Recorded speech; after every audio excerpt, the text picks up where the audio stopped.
All right, guys. Well, hopefully you've had a chance to get yourself some tea and scones. If not, you can make your way over there. Good tea and Carrie Moffat scones over there, so take advantage. It's kind of our pleasure to have Johnny Gilcrest from the Oaks here today. He's also going to be sharing a little bit in the service, but we get to go through kind of a good slideshow about Johnny. I'll tell you, we've had Johnny in our house for a few days and gotten to know one another a lot better, too. It's been really awesome having him in our house. He's a great minister of the faith, and it's also great to listen to the accent, Johnny. So anyway, I will tell you, we can all pray for Johnny because his luggage from Heathrow is still not here, and he leaves tomorrow. So we need his luggage to get here before he goes back without his luggage. So, but he's been kind of suffering through that this week, but doing really well. Still dressed smart today, so. I'm dressed better than I was what I had in my bag. Yeah, this is great. Anyway, but you guys know that the Oaks is near and dear to Jen and I's hearts. We've been kind of involved 20 years ago, and then off and on now recently. We sent a team there this year, which is the first group of Americans that had been there probably, Johnny, in 10 or so years. Yeah. So we were an encouragement to them. We're looking forward to putting a group together for next year as well, and just supporting this very evangelic mission in a pretty dark area of the world too. So with that, I'm going to hand it off to Johnny to go through a kind of slideshow for us. So. Brilliant. Thank you, Andy. Thank you all for coming out this morning. I know it's a suffering getting up early on a Sunday morning when you don't have to, so thank you for that. I hope you're enjoying the tea and scones, although you need some cream on top, I think. Make it proper. But thank you. I was reading through Philippians a couple of days ago, and it talks about partnering in the gospel. And I think that's what we're trying to set up here, is a good partnership in the gospel. So let me tell you more about the Oaks. So that's how I left it, actually. It was snowing like that when I left. It's incredible. Really lovely place. A bit about myself, though. So that's my crazy family. You don't have to be mad to be in our family, but it really helps, I tell you. So this is my beautiful wife, Joanne. She's an amazing mum. She's an author as well, and she's written an app called God for Kids. She's a true inspiration. So this is her app. It's called godforkidsapp.com, and it's designed for kids aged 3 to 8 years old, because we just realized growing up, kids are more and more on their screens and things like that. So we're like, how do we, get the gospel into them? So the whole app is designed to teach them the nature and character of God, and it's a truly amazing app. So if you've got kids, grandkids, check it out. Go to godforkidsapp.com, and there's books that go along with the app as well, so you can buy those there. My plug is done. I can go back to what I meant to do now. But I'll be safe when I get home now. So I've got 3 children. I've got Gabriella, who's 14. I've got Bryony, who's 12, and Eve on the end, who's 5. She was a little surprise for us, but we love her very dearly, and she's a great addition to our family. Unfortunately, she's a bit ill today, but yeah, I'm looking forward to seeing them. I've been missing them a lot while I've been away. Gabby, when she grows up, she wants to find the cure for cancer. Bryony wants to be an artist, and Eve wants to be a unicorn. So they've got high aspirations, all of them. Okay, so a bit about me. I became a Christian aged 21. I grew up in a very religious family, and then when I was about 16, turned my back on God completely, said I don't want anything to do with God anymore. He's laughing a lot now. They always say, if you want to make God laugh, tell him your plans. So anyway, age 21, God caught up with me in a big way, tracked me down. And with a name like Gilcrest actually means servant of Christ. So I had no hope, really. There's a bit in Isaiah where it talks about, I have surnamed you. And my surname is servant of Christ. I was like, okay, I was doomed from the beginning. So anyway, after I became a Christian age 21, I went on, I was a high school teacher, an English teacher for 3 years in the south of England. And then God called me out of that into mission work. And this is where it gets a bit weird. I ended up as a pop band manager for a while. So we used to have a pop band that we took into secondary schools. And we would take a lot of lessons all through the week. We basically say to teachers, have the week off. Whatever lesson you don't want to teach, we'll teach it for you. So we take PE lessons, RE lessons, English lessons, anything. We doctor a way of getting it in there. And then at the end, we do a massive pop concert outside of school time. And that was a chance to evangelize and speak to the kids about Jesus and what they did.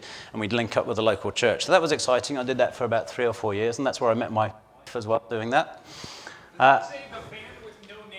Yeah, I know. Horrible name, isn't it? Absolutely horrible. There was a sub-band as well called TBC, To Be Confirmed. The reason behind that, it was a competition. So they thought, how do we get people to buy into the band? We'll call it the Band with No Name, and you can vote on what the name is. But unfortunately, after a year of touring all around England, everyone got to know them as the Band with No Name. So that got voted in at the end. So. And it's a really long name to type into anything. It's horrendous, yeah. So, yeah. Boaty McBoatface, it was very much one of those situations. Anyway, talking about Boaty McBoatface, that's where I went next. So that's the ship that my wife and I, we got married. We were 2 months married, and we went to live on that ship. They gave us bunk beds to sleep in, which was fantastic. I loved it. You know, no more starfish. I could get a good night's sleep. My wife wasn't too happy, though. And that's a medical outreach ship, so it goes from New Zealand out to places like Fiji and Samoa. So we did 5 months on there, so 2 months actually learning about the nature and character of God, and then we went to put it out into practice, and we had 3 months in Fiji, which sounds lovely, but it wasn't in the resorts, unfortunately. So finishing that, my wife and I had no plans. We said we just wanted to give our life to God any way we could, and he could tell us where to go and what to do. And fortunately, he said, stay in New Zealand. We were like, thank you, Lord. We love you very much. So my wife stayed on with the ship. She became their travel agent. She would book in all the different doctors and nurses that they needed from all around the world. And I joined a smaller charity until my church headhunted me, and I became a children's pastor for 5 years. So that was actually at a previous World Cup. We did a big football thing, and that football's about half the size that it was going to get to. It was a huge thing that size at the end. So yeah, I've always loved working with children, and that really confirmed it some more. And then that job was coming to an end, and I got a contact out of the blue from a place in Sheffield called the Oaks, because a friend of ours who knew someone, knew Dan and Billy who ran the Oaks, and they said, what do you need? And Dan and Billy had said, we really need someone to be kind of our minister of fun. Do you know anyone? And this lady called Bunty said, I know someone, but he lives in New Zealand. And they said, well, just send him an email, see what happens. And this is what happened. I ended up there. We flew our whole family across. And I've been there about 9 years now, so it's an amazing experience. So, a bit more about the Oaks. We exist to share the Christian message with children and young people aged 8 to 18 years old through amazing residential camps. That is our whole reason for being. And we want to be known for running great gospel-focused camps. So we do have people who look at the facility and they say, can we come? Can we just do the activities? Sorry, Barry, I'm off camera. Yeah, you are. Yes, success. Now you're on.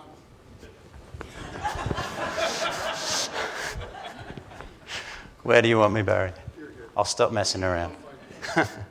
You should never mess with a children's pastor. We know all the tricks. So anyway, people come and they say, can we use the facility? You know, it'd be a great place to have a retreat or something like that. And we just go, no. If you come to us, you will hear the gospel. And that's what I love about the center. Everything that we do is how can we preach the gospel? There's that great bit in Romans 10:14 says, how can they hear unless someone tells them? You know, how can they hear about Jesus unless someone is telling them? And that is what we exist to do. Every single decision that is made at the Oaks is about how can we tell children about the gospel. So I really love it. We have about 42 camps each year, so we run all year round. We have September where we train up a new team, and then from October pretty much to the end of November, we're running school camps. Then we go into some open camps across Christmas, so we've just had 3 of those, amazing camps. On the last one, just before I flew out, so Sunday morning, 18 children gave their hearts to the Lord at that camp. It was incredible. What else? We tell the gospel to about 2,000 children every year. Some of those will be kids that are coming back on multiple camps, but a lot of those are new. And we're reaching about 20 different schools in our area. So that's quite an incredible thing. We never thought that we would be able to go into the schools. But in England, there's a situation where, because it's such a Christian nation, the government actually have stipulated that everyone needs to learn about Christianity because they will bump into Christians and they need to learn about what a Christian believes, how it impacts their life. So we tap into that and we go, come to us and we'll teach that lesson for you. We'll do it for you. So schools love us. They come here. As my daughter says, Bryony, she says, it's like the most fun religious education lesson you've ever had in your life. So it's an amazing opportunity at the moment. We know the window is open and we're making the most of that as best we can, but we're not sure when that's going to close. So while it's there, we're going to keep pushing as best we can to do that. Is there a need? Well, here's some statistics about the UK at the moment. There was a census, the results came out about 2 weeks ago, actually, so this is really fresh data. And it showed that for the first time ever, less than 50% of the UK call themselves Christian now. It was a massive shift. It's 48% it stands at the moment. In 2015, it was recorded that less than 5% of people in England attend church. So even though you've got 48% who call themselves Christian, a lot of that is nominal Christianity, and only 5% are attending church. In 2017, it was reported that only 5% of people become Christians after leaving school. So for us, that's an amazing statistic. We're thinking, okay, 95% of people who became a Christian did it before the age of 18. We must get in there. We must pour resources in there. We must do something to make sure that those children are having that opportunity to hear about Jesus, because once they leave school, once they move on, who knows? They've made their decision by that time. It's very rare that you have adults who, make a decision for Christ. But children do it all the time, and it's fantastic. So, although it's compulsory to teach religious education in UK schools as well, they found out recently that 25% of schools aren't doing it. Just because they've decided, especially after COVID, there was a lot of education that was missed out during COVID, and they decided we've got to prioritise what we're going to teach. So we're going to teach maths, we're going to teach English, but we're not going to teach RE because that doesn't seem very important. So like Andy said at the beginning, we're living in this kind of dark age at the moment for Christianity in Britain, and there's a real need to keep pushing it out there. Less than 3% of teaching time is given to religious education. So, as I said before, there's a real need out there. There is a window still to reach school children, though. 95% of children come to Christ before the age of 18. Over half of our campers have never been to church, so that's incredible. With the schools, we get a lot of campers who come in and they have no knowledge of God. It's not a question of, when I was in New Zealand, we could rely on, there would be someone in their family from either their parents, their grandparents, who went to church, who knew about God, who had a Bible in the home, something like that. When we came back from New Zealand in 2013, we were shocked at how godless England was, because there's been generations now with no God contact whatsoever. And if they're not getting it in schools, they're not getting it full stop.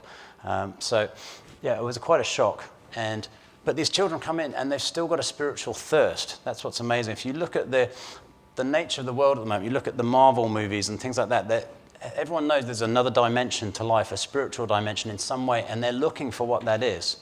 So there's actually quite an openness among the children to talk about God, to talk about this extra dimension, because they're searching, but they don't know what fills that hole. The great thing about camp as well is children come and they're more relaxed. Sometimes parents can't talk to their kids about these things because it's a bit too sensitive. But when they come, they get alongside a camp counselor who might be an 18, 19-year-old who's, a lot of fun. They hang out with them, they relax, and then when they start asking about these things, they're more open to talk about it. So camp is a fantastic atmosphere to do that. At the end of COVID, we started doing day camps just to get back up and running. And we shut them down really quickly because we realized we didn't have that time to build the relationship that we get over those 3 days of camp. So we've made a conscious decision now. We will not run a day camp because we need that time to come alongside the child and really help them to open up and give them that time to discuss what's going on. Those attending camp are over 3 times more likely to keep their faith 5 years later. So it's quite incredible. The camp experience works. I couldn't tell you why. But it really does work. It makes a difference in these children's life, and it's a long-lasting change as well. And after coming on camp, there's a significant rise in church attendance, going to youth groups, even months after coming to camp. So this statistic, they said they went back to people 5 months after they'd made a commitment at a camp, and they said, are you still going to a youth group? Are you still going to church? And these kids were like, yeah, we still love it. We still want to do that. So it makes a lasting difference. So at risk of sounding a bit crass, invest in camps. They're really worth it. They make a difference. Bit about the Oaks. So it was founded by Dan and Billy. Dan was meant to be here, but he's having a hip operation at the moment. So he was gutted, but I was like, yay, I'll come in your place. So they're both PE teachers. They were actually doing a trip around the world, and they were in Brazil. And they heard a preacher talk from Romans 10:14, how can they hear unless someone tells them? And it both impacted them in such a massive way. They said, we need to be doing this back in the UK. We need to find a centre. And so 1998, they found this building in Sheffield. It's a bit like Downton Abbey. We do have servant bells in there, but obviously we've disconnected them because that doesn't go well with kids hanging around. We'd be there all day just shutting the bells off. So they got this property. It didn't look like that. It was very run down, a bit of a disaster area, really. The roof had fallen in. There was mold everywhere. In the cellar, it was 3 foot deep in sludge, which they got out by wheelbarrow. And they spent 2 years just getting it ready for camps. And then they ran the first camp in July 2000. I think Jem was actually there for that one, which is amazing. So that was the first camp, and we've been running camps ever since. We maxed out once, I think 52 camps in a year, but on average about 40 to 42 camps every single year since then. So lots and lots of children have heard the gospel through the Oaks. It's a fantastic ministry.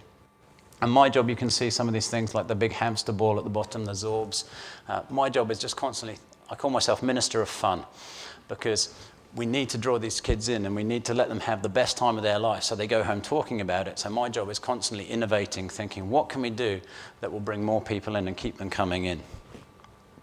A typical camp then, so here's our team. This is our permanent team. We're all missionaries. We don't earn any money from the centre itself. We all raise our own support. And so you can see Dan and Billy at the top, and then the senior leadership team of myself, Pete and Rob. And then we have various other people doing various jobs throughout the year. And then each year we bring in what we call our impact team, people who come and make an impact for a year, and they come from all over the world. So you can see this year we've got some Germans in there, we've got Tim from the Ukraine, and then we've got Lexi from Tennessee, actually. So a good old American in there as well. And they come and they serve for a year, and they're the key players. I always say to them at the beginning, I said, you know, I'm not very important. And they go, what do you mean? I said, well, the camp will run if I'm not there. Other people can do my job, but you are the most important guys because you're right there alongside the children, getting to know them, building up the relationship, having the conversation with them. You are the most important people that we have on camp. And so we invest heavily in these young people when they come. And we have Bible study sessions for them. We have special study days for them where they're learning more about God, more about how to evangelize as well, because we see the importance of these young people. And we hope that when they leave us as well, they'll go on and they'll become really important people in their universities or in their home churches. And they become, you know, leaders of their churches and universities as well. So it's not just for this 1 year. We're hoping. Mark, yes? Yes. Are most of them in a gap year? Yeah, usually they finish high school and then they're having a gap year before they come to us. Ben up there with the orange hair on the second row, he's actually midway through university. He's decided to take a year out midway through university and then he's going to go back to it. So a mixture, but the majority of them tend to be sort of 18-year-olds that have just finished school. So that's a typical dormitory where they're sleeping inside. And this is a timetable for a 3-day camp. So you can see the dark blue things where it says the main event. That's our gospel sessions. So on a typical 3-day camp, we have 4 gospel sessions where we take them through, you know, what a Christian believes, why we believe it. And what's amazing with schools is we can lead them right up to the door. You know that bit in Revelation where it talks about, I stand at the door and knock. And I have this great thing where I stand at the door and I pretend to knock on it. And I did that once and someone came through the door. I was terrified. I was like, wow. It was amazing. But on a school camp, what's amazing is we can show them the door to Christ. We can talk about our own way that we went through the door to Christ. But that's where we have to stop. But then we have open camps, and a lot of the children who come on school camps have such an amazing time. They come back in the holidays for one of our open camps, and that's really exciting because that's when we can actually say, you've heard the story now, you've heard how to become a Christian, who wants to become a Christian? And that's where real transformation is happening, and it's really incredible. So from the moment they arrive, they don't get a moment to breathe. You know what kids are like. You give them free time, and it's a nightmare. So they have activities, they have whole camp games. But the main thing, and that's why we call it the main event, is our gospel sessions that we try and make as fun and interactive as possible. So it's full of games, it's full of action songs and worship songs and things like that, and some fun interactive teaching in there as well. And then later on in the day, they have dorm times, which is times with what we call our dorm leader. You would call them a camp counselor. So they divide down into a smaller group, and that's where they get a chance to talk about what they've heard in the main event, where they get a chance to sort of have that discussion. You know, what do you think about God? I've never thought about God. Okay, well, what have you heard this morning about God that's challenged you? And they get to open up and ask all these questions. So that's a really amazing time. They're always playing for points all the way through. It's a typical camp situation. We have various things that we do to various people. That's our gunge tank. Yeah.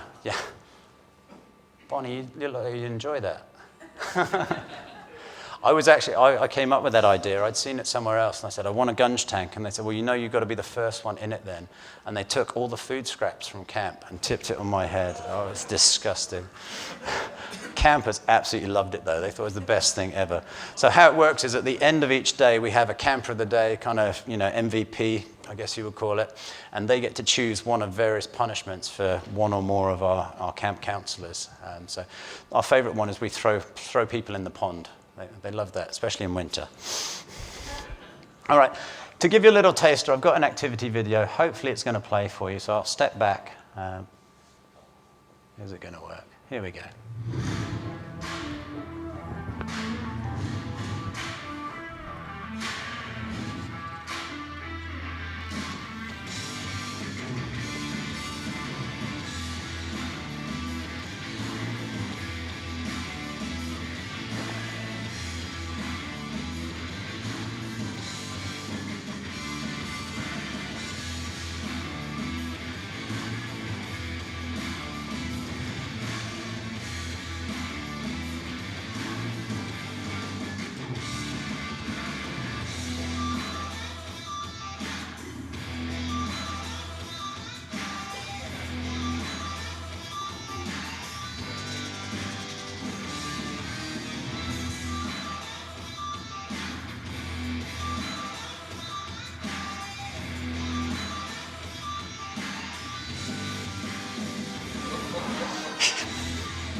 There we go. If God gives you lemons, make lemonade. If God gives you mud, make muddy obstacles. All right. Spiritual background. So out of the 20 schools we see, we have 12 are church schools. That doesn't mean very much, though. It could be a church school that just means that they get some funding, but a lot of the teachers won't be Christians within the church school. We actually have quite a few church schools that come, and we don't see the teachers for 3 days. They just sit back. One comes specifically before half term just so they can clear all their marking and enjoy their half term. So just because it's a church school doesn't mean that they're actually putting Christian ideas into the heads of the children. I've already explained how there's a difference in the way we present the gospel to the schools, but we can still do it. And that's a really important part to us. If we couldn't present the gospel to them, sometimes schools say to us, could you teach the children about kindness or something like that? And we go, no, we teach the gospel, and if you don't want that, you can go somewhere else. And there's obviously a need for it because we're fully booked all of this year and all of next year, and we're taking bookings for the year after as well. So it just shows if you stand up for the gospel, God will honor that as well.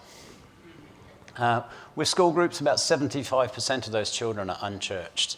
So it's an amazing opportunity that we have there. About 10% come from other religions as well, Muslims, Sikhs, Hindus, etc. There is an option for them to opt out and not attend the education that we offer. But if they do that, what we have is we have the room where we are doing the main event, the gospel session, and then we have a chair outside, and we sit them there with the door wide open, so they have to hear it anyway. But officially, they've opted out. But it's a great opportunity for them as well, because they need to understand what a Christian believes and how it impacts our lives.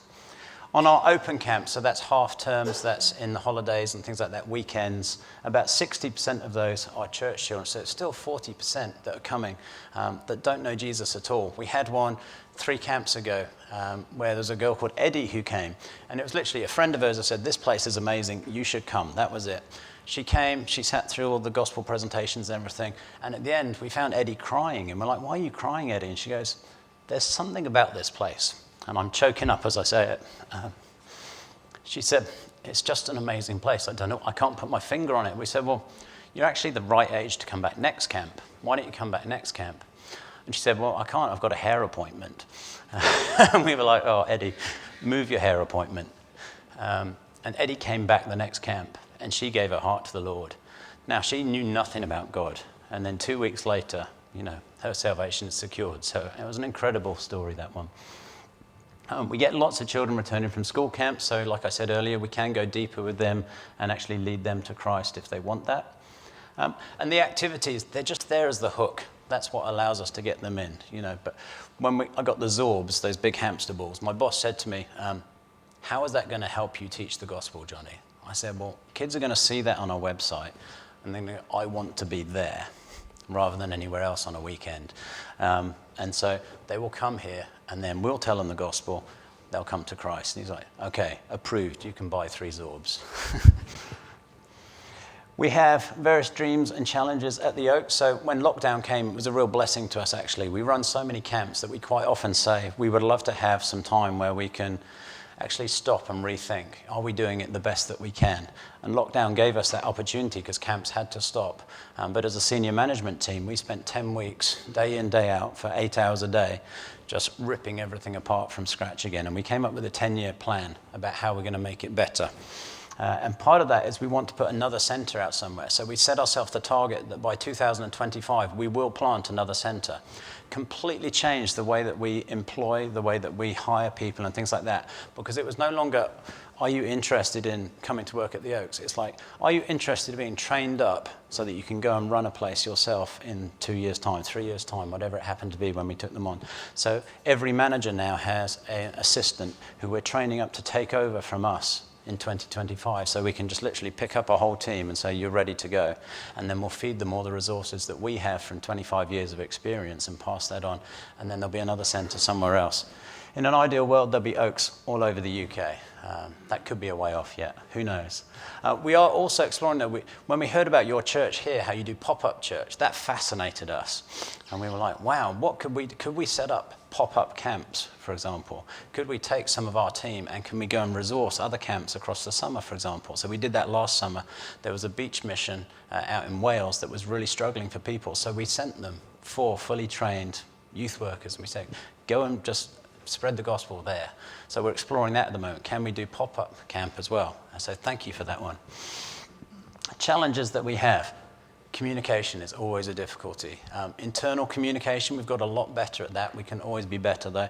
But also, how do we communicate with the outside world? So opportunities like this, how do we come and tell people outside what we're doing? Because we're so caught up in camp sometimes that we just live in this bubble and we forget the world exists outside. But we need you guys. We need you guys for prayer. We need you guys for support. We need you guys finances and things like that, because that's how we get to do what we're doing. So a constant challenge, how can we communicate better? Breaking that bubble mentality, like I said, not just existing within our own, but how do we get out into the outside world? How do we tell people what's going on? But for us as well, how do we interact with the outside world? How do we get outside of that ourselves? Because sometimes it's just we work, we go to church, we work, we go to church, we work, we go to church. But we ourselves are constantly looking at how can we be effective ministers of the gospel in the world as well. So we need to break out of just being camp people, and we need to have our own evangelism opportunities. So how are we impacting our neighbours? Where are those front lines that we're working on ourselves so that we're constantly doing what we're called to do as disciples of Christ as well? Nourishing people's God-given gifts rather than limiting their abilities. This is, I'd say, one of the greatest challenges for us, but one of the most exciting things as well. So Ben, I'll mention him again, the guy who's midway through university. He came to me in September and he said, what are you excited about this year? I said, Ben, I'm excited about taking what I can see at you in the moment and just exploding it wide open so you can impact the world.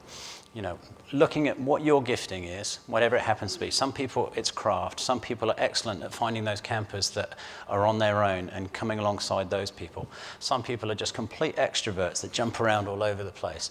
And I'm saying our job during this year, and our challenge as well, is finding what that thing is, but then expanding it in you so that you can be the person that God created you to be. How can we nourish that and grow that? But it's a constant challenge and not always easy. And then finding a team who trust God to raise their own support and not have a regular wage as well. It's a really good system. It sounds insane. Why would you do it? It got us through COVID because we didn't have any salaries to pay. So that helped us financially.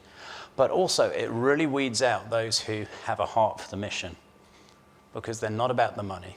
They're not going there saying, actually, if you pay us enough, we will come and serve God.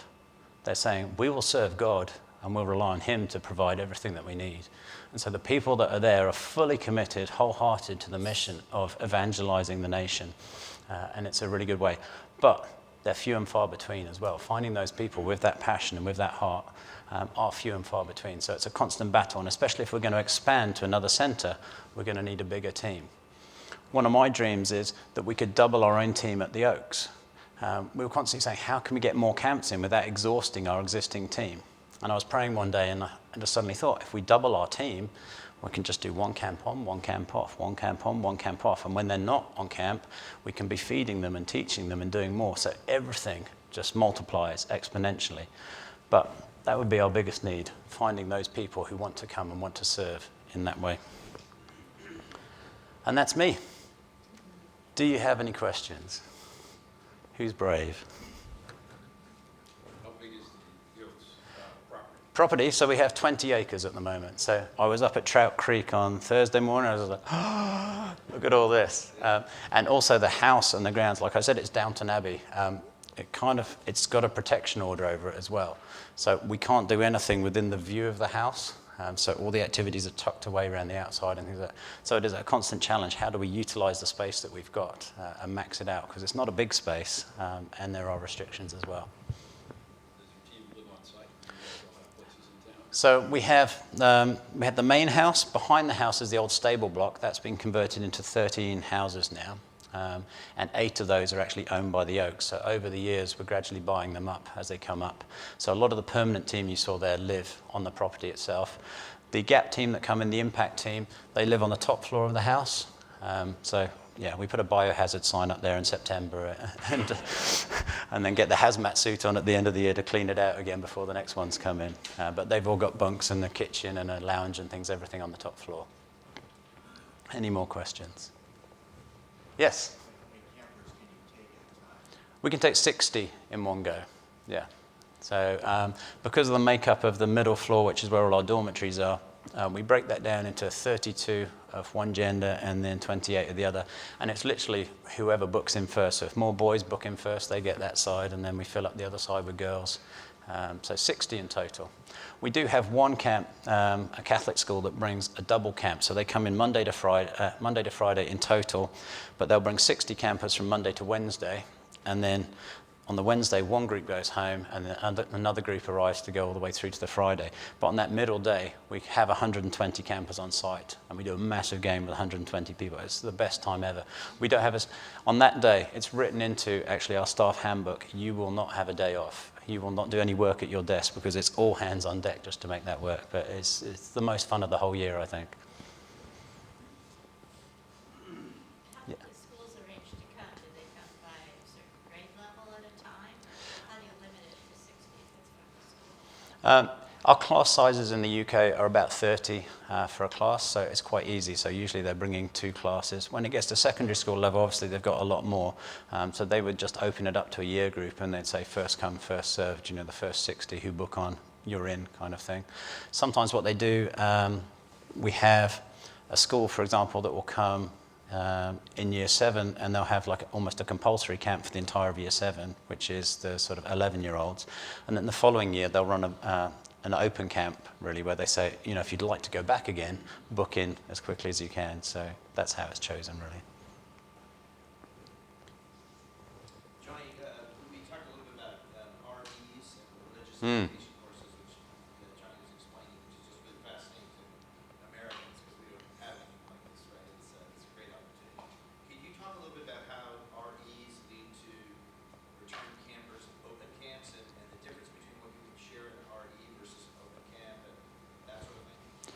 Yeah, so like I was saying earlier, when they come as a school, we're quite restricted on what we can say. I remember one school actually came in with a sentence that we had to use. And it becomes a bit like Tourette's, because what happens is you say, as a Christian, I believe. And that's your phrase, and you have to put that in, as a Christian, I believe. And sometimes you'll be running the main event up front and you'll forget to say it. And then about 20 minutes in, you'll remember, and suddenly the next 5 sentences, as a Christian, as a Christian, as a Christian, as a Christian, it's like Tourette's where you're just putting it in there. But they're not they have to learn what Christians believe. So we've got an open door in that respect to tell them, this is what I believe, and you can't say anything, this is my truth, and you can't say anything against that. So that's an amazing opportunity for us with those schools. And like I said, we can show them, this is what a Christian believes, this is how I became a Christian, this is my journey, and we'll do that at bonfires, we'll do that in the dorm times, we'll do that in the main events. There's lots of different stories going around all the time. And hopefully what we're doing there is raising enough interest from those campers and giving them such an amazing time on the activities that they then come back on those open camps, which is the half terms, the Christmases, the Easters, things like that. They come back there, and then the door is wide open, and we can say, yes, this is what a Christian believes. This is why you should believe it. This is why it's such an important part of your life and your eternity. Who's in? Who wants to be part of that? And that's where we're seeing amazing results at the moment.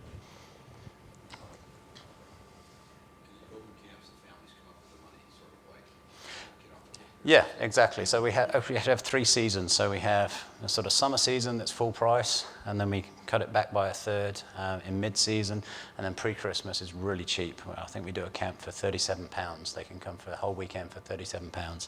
But equally within that, we say we never want money to be a reason why a kid can't come on camp. So we will subsidise anyone who can't afford it. So quite often with the schools, they'll say, this family has 4 kids. They can only afford £10. We say, that's fantastic. Give us something, and we'll cover the rest of the cost. And we actually have a bursary fund that we pay for camps out of that as well. Hello, Caleb. You told us at the Christmas party, but could you enlighten the rest of the group about maybe some stories about the way in which God has provided for the Oaks in miraculous ways? Yeah, so many ways. Just trying to pick the right story now. When the Oaks first started in 1998, like I say, it was a bomb site, and they just really didn't know how they were going to get everything done. It was millions of pounds worth of work. So they created what they called the wedding list. When you get to get married, you go around the shop with your gun and you sort of shoot all the different things and say, I want that, and I want that, I want that. And they said, this is what we need for camp. Here's our wedding list. And every morning, we have morning devotions where we give our time to the Lord and we say, this is what we need today, God. And with the wedding list, they literally ran through it every morning. And one morning, they'd just been thinking about electrics. It was time for, to sort the electrics out. So they prayed that morning, God, we don't know how it's going to do it. It's a big job. Can you provide someone who knows something about electrics? Because they were PE teachers. They knew nothing about electrics. Devotions finished, and the doorbell went. And a guy turned up and says, I was at church the weekend. I heard about the Oaks, and I've just come to see if I can offer some time. This guy was an electrician. And he spent the next 8 months working at the Oaks, rewiring the entire place. Another morning, they were praying about radiators, because obviously it's a big house, it needs heating. There were no radiators in the house, it was getting very damp. And they prayed about radiators one morning. And then someone was driving around town, and they saw a load of fantastic, really old radiators in a skip. So they just knocked on the door and said, can we have your radiators? And they said, absolutely, yeah, have your radiators. The beds are another one. We had, at the time, 51 bunk beds. That was the maximum that fire regulations would allow, but no mattresses. So they prayed again. And then Dan and Billy were at a conference down in Birmingham in the middle of England at the weekend. And outside the hotel, there were all these mattresses. And they said, can we ask what you're doing with the mattresses? And they said, our policy is that every year we have to change the mattresses. So they were perfectly good mattresses. And they said, this is what we do. Is there any chance your company would allow us to have those mattresses? We were happy to pay for them. And when they explained what they did, the company said, yeah, absolutely, have the mattresses free of charge. There were 51 mattresses. So yeah, we see it again and again, every day. Part of the excitement for me, I always say, part of the job is to tell people how amazing God is today. It's not just the God who used to do things, but he's still working today. The house I live in, it was £500,000. It had been on the property for ages. It came with 10 acres of land across the bottom of the property. And it had just been privately owned for ages, sometimes by people who didn't even love God. There was one person who didn't like children. That was hilarious. He used to play marching music out the back windows to try and turn the kids off. But of course, they were like, "Yes, sir, we love this." And they'd salute to him as they walked past the house. But this house came up for sale 2018. And we'd always said to them, if you're going to sell it, please let us have first refusal. Well, they made the phone call. It was September. And that morning, we'd had an email from the boss going, do not spend on a paperclip without asking permission. There is no money in the bank. And suddenly, this opportunity to buy this house came up. So I went to the boss and I said, we need to buy this house. And he went, with what? I said, with faith, Dan. We're going to buy this house with faith. And so the house I was living in at the back, which is called number 8, they decided they were going to sell that, and that would raise half the money for the down payment on the rest of this other house because it was more strategically advantageous to us. So I was living in that house. We cleared it all out, and we got it all ready, for people to visit and come round and things like that. But every time someone came to visit, something went wrong. Well, not for us. It went wrong for them. There was one family who came and they said, we'd like to visit on this day. And then they phoned us and said, we can't make it on that day. Can we come on this day? And said, that's fine by us. Just, come round. On the day they arrived, a camp of 60 campers was emptying out as they drove down the front driveway. And they ran a mile. They were like, we can't live here. So after a while, it became apparent that this house wasn't to be sold. We just couldn't sell it for everything we were doing. And so we said, well, God must have another way. And to cut a long story short, a donor came forward the day that they had had a cash offer from a property developer, if you can imagine what a property developer would do with 10 acres of land. On the very same day, someone came forward and they said, we've got a lot of money, we love what you do, can we invest in buying that property for you? So they gave us a sizable donation and then an interest-free loan for the rest of the money that enabled us to have that property. So every day I go home and it's just an example of what God can do. It's fantastic. And like I say, there's story after story after story. What do your students do after their gap year? A lot of them will go off to university. Some of them, we're quite a mine for local churches, for youth work and things like that. So quite often if there's youth work, we sent out quite a few of our people to go into youth work and things like that. But the majority are going off to university afterwards, yeah. That was kind of the direction I was going to head you. Thank you for that. And I was talking to Walter over here, but he asked, can they stay longer? And so I thought maybe you could elaborate on that. And also, this last week was a reunion, and just maybe talk through what that looks like for the Oaks. Yeah, so out of the staff that you saw, the permanent staff, there's 2 of us who actually aren't homegrown. So 90% of our staff are people who've come for a gap year, and then they've stayed on, and then we've looked at their skill and talent. We said, can you do this for us? Can you do that? So a lot of our staff have stayed on, some 10, 15 years, have been there from the beginning. So it's quite amazing. Most people now, what we do is at the end of the gap year, they have an option. They can stay on for a second year, and we call those our residential trainees. And that's where we've attached them to one of the departments, and they go in what we call our skill track. So at the moment, we've got someone in the kitchen, someone in administration, and someone in our team department. And they're learning those skills, hopefully either to then feed back into the Oaks or maybe feed back into the plant later on. But also what they're doing is passing on the skills they've learned from their gap year to the new gap year that are coming in. So they're there looking after them, almost like house parents really, sort of keeping an eye on them, making sure they don't get up to too much mischief because they've done it themselves, they know how it is. So they live amongst the team on the top floor and they're doing that. So we have, that kind of first year, second year. After that, we're now saying, can you then go out into the world for a bit? We don't want to keep you just here because it's that bubble again. The danger is that you become sort of institutionalized, and we're saying, it's really valuable for you to go out and earn some experience of the world, but it will benefit us to then, if you want to come back after that in a few years' time, we'd love to have you back again, but please go out there and do something else first and then come back after that. And we've had a few people do that as well, so it's very exciting. Skylar. Sorry, Matt. How do you apply? Go to our website, click on the team bit, and there's a just drop-down menu, and you'll get in contact with Rob, and Rob will send an application form, and then there's a process to go through. So I think it's quite simple, but I've not done it. My process was a nightmare. They had 4 Skype interviews, followed by they flew me to the UK for a week to actually run a camp for the week to see how I handled it, with interviews every day. It was a nightmare. But yeah, their job's not quite as responsible as mine. So, but yeah, it is a simple process. Just go to the website oaks.org.uk, and then go to the team section, and that has how to volunteer and all those different things. Or equally, if you don't want a gap year, but you want to come and serve in another capacity, you want to help out in a kitchen or something like that, there's other job opportunities that are there as well. So who knows? One of you might want to come out and join us on the permanent team for a while as well. That sort of leads into my question. How can we, as a church, and individually, and with our own set of contacts around each of us, how can we help the Oaks?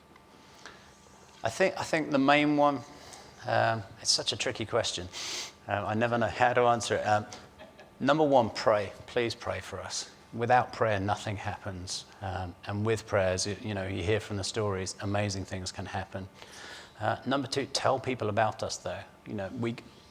99% of our team comes from word of mouth, people who've heard about the Oaks in some way.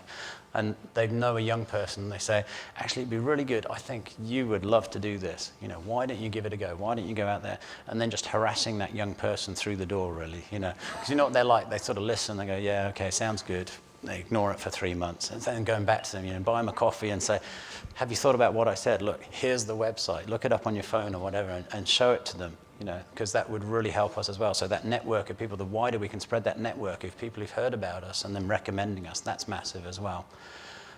You could support financially. Through COVID, we were kept afloat by people who supported us £10 a month. We call it our acorn scheme because we've got oak trees, they give acorns. So it was people who have faithfully for years given £10 a month as our acorn scheme. But all of those little acorns added up to enough to keep us afloat and pay all the energy bills and things all the way through COVID. So acorn scheme is great. Or if you would like to give more than that, you can as well. On our website, there's ways that you can support individual people. So if you click on our website and you go to the giving section, there's a way that you could give to me and my family, for example, and you could support one of the team. I'm still looking for my first American supporter, so I'll just throw that out there. I don't have one yet, but I'm in hope. But there are lots of different ways you can support. Come on the work team that Andy and Jen are setting up. Each year we have a work team where it's a chance to put in one of those big projects. So the Muddy Assault course that you saw there, 2 weeks before the work team, that was on a napkin on my desk. I handed it to the maintenance guy and said, can you make me that? Work team came, we threw 20 people at that every day for 2 weeks, and by the end of it, we had a whole new obstacle. So, come and lend us your skills, those things that you're really good at, come and do that for a little time, and then, you might want to stay on a bit longer. So if you're a young person, you might want to stay all the way through summer and be part of our summer team as well, because by summer, we've done 30-something camps. We're starting to lag a little bit. Nothing better than having, a really excited American person go, come on, let's do this. And we're like, okay, oh, wow, okay, yeah, and it energizes us again to have that new influx. But if you know a young person, there's 3 different ways you can come in as well. You can come for the whole year, which starts in September through to the end of August. We're starting 3 new people in January as well. And we have what we call our accelerated track, where people are coming in January and they'll stay with us through to the end of August. But then also summer team as well, where literally you just come for the tail end of July and August. And you don't have to do all the summer camps, but you can do a couple of summer camps. You can do 1 summer camp. But as I say, it's always great to have that extra impetus, those new people, those fresh faces coming in to give us that support from underneath. So many different ways. Skylar. So with the teams that you have that come and the desire not to create this bubble, but to kind of send them out, you guys are pretty strategic with what you do with your teams to prepare them for that. Do you want to share just a little bit about kind of maybe the process that you guys go through, or how you get them ready for that? Yeah, so we have Rob, our team manager, and his whole job is literally preparing that team moving forward. We've thrown a whole member of our senior team at it because it's so important to us. And there's 3 elements to that. So there's I always get these three wrong. Serving Jesus, which is the camp side of things. There's sharing Jesus, which is teaching them to be evangelists. So we have all sorts of outside speakers come in. They have about 20 study days throughout the year where different people will come in and they'll take them through the Bible, or they'll show them how to create their own morning devotion and things like that. And we give them an opportunity in our morning devotions to lead a devotion several times throughout the year. So they're learning that skill as well. So, how do they lead a Bible study? How could they then take that into a small group situation? We've got an illusionist who comes in, a Christian illusionist, and teach them magic tricks that they can do. So another way of drawing the kids in. But we're very, obvious and deliberate about how we actually teach them these different skills throughout the year. So serving Jesus, sharing Jesus, and then growing in Jesus personally themselves. Everyone that comes for a gap year, they get given a one-to-one. So someone older, hopefully a little bit wiser, but not always the case if you get me. Someone who will come alongside them and actually take them through what's going on in their life as well, because it's quite a difficult situation to suddenly be out of home into a whole new country sometimes for some of them. And there's a lot of emotions and different things that are going on. But then looking at how we can direct them back to the Bible, back to Jesus, why is this emotion coming up? Why are you reacting in that way? How can we direct you back to Jesus and then have a godly response next time rather than what you've currently got and things like that? So very deliberate about how we train up these young people to then be able to go out and evangelize to the rest of the world, hopefully when they leave us.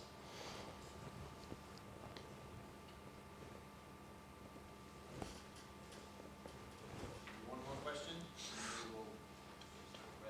Yeah, I've got